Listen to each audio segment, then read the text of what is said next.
আজি মিয়াই অসম পুলিচৰ গাত হাত দিবলৈ সাহস কৰিলে। আজি মিয়াই মুখ্যমন্ত্ৰীক চেলেঞ্জ দিব পৰা হ'ল। তাৰমানে অসমখন কোনফালে গতি কৰিছে? আমাৰ স্পষ্ট কথা, উজনি অসম পৰা মিয়া যাব লাগিব আৰু এই সংগ্ৰাম চলি থাকিব। আমাক বোলে কোনোবাই কি কৰিছে?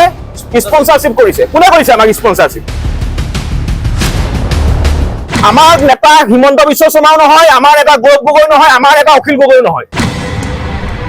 যিসকলে মিয়া সপক্ষে গৈ কথা ক'বলৈ আৰম্ভ কৰিব তেওঁলোককো কিন্তু সুধাই স্পষ্ট কথা, তেওঁ যোনে নহওক লাগে।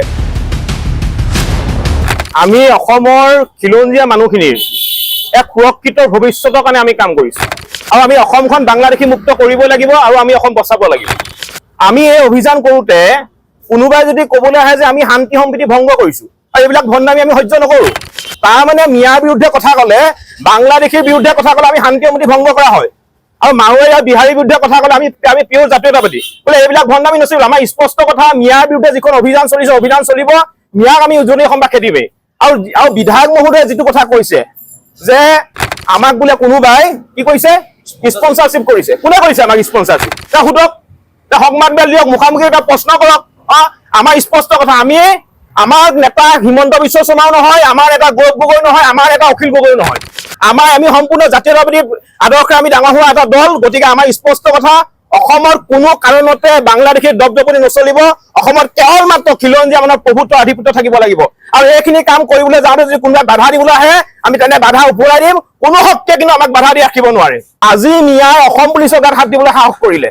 আজি মিয়াই মুখ্যমন্ত্ৰীক চেলেঞ্জ দিব পৰা হ'ল। তাৰমানে অসমখন কোনফালে গতি কৰিছে? আৰু এই মুহূৰ্তত আমি সেইটো কাৰণে উজনি অসমৰ খিলঞ্জীয়া মানুহৰ ভৱিষ্যতৰ কথা চিন্তা কৰিব লাগিব আৰু চিন্তা কৰি আমি কাম কৰিছো। গতিকে এতিয়া আমাৰ কথা স্পষ্ট, যিসকলে মিয়াৰ সপক্ষে মাত পাতিবলৈ আৰম্ভ কৰিব তেওঁলোককো কিন্তু আমি সুধাই নেৰো। যিসকলে মিয়াৰ সপক্ষে গৈ কথা ক'বলৈ আৰম্ভ কৰিব তেওঁলোককো কিন্তু সুধাই নেৰো। স্পষ্ট কথা, তেওঁ যোনে নহওক লাগে, যোন শক্তিয়ে নহওক, কিন্তু আমাক কোনো বাধা দি ৰাখিব নোৱাৰে। আমি উজনি অসমৰ মিয়া খেদিমে, অসমৰ পৰা মিয়া খেদিমে, মিয়া যাবই লাগিব। আৰু মুখ্যমন্ত্ৰী মহোদয়ে যিয়ে বেয়া কথা ক'বলৈ আৰম্ভ কৰিব তেনেধৰণৰ মিয়াৰ বিৰুদ্ধে কিন্তু আমি কঠোৰতকৈ কঠোৰ কিন্তু ব্যৱস্থা গ্ৰহণ কৰিম। সংগঠনে কৈছে যে শিৱসাগৰত শান্তি সম্প্ৰীতি ভংগ হৈছে, সেই সংগঠন বিলাকৰ কোনো গণভিত্তি নাই। আপোনালোকে মন কৰিব, সেই সংগঠন বিলাকৰ কোনো ধৰণৰ গণভিত্তি নাই। এতিয়া সম্প্ৰীতিৰ কথা ওলাইছে, আমি কি সম্প্ৰীতি ঠিকা লৈ থৈছো নেকি?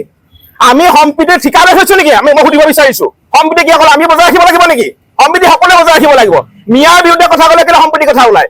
মিয়াৰ বিৰুদ্ধে যেতিয়া আমি কথা কওঁ তেতিয়া সম্প্ৰীতি কথা ওলায়, আৰু মাৰোৱাৰী বিহাৰীৰ বিৰুদ্ধে কথা ক'বলৈ গ'লে তেতিয়া আমি পিয়ৰ জাতীয়তাবাদী হৈ পৰোঁ। গতিকে এইবিলাক ভণ্ডামি নচলিব। আমাৰ স্পষ্ট কথা, মিয়াৰ সপক্ষে যোনে মাত পাতিব তাকো আমি সুধাই নেৰো।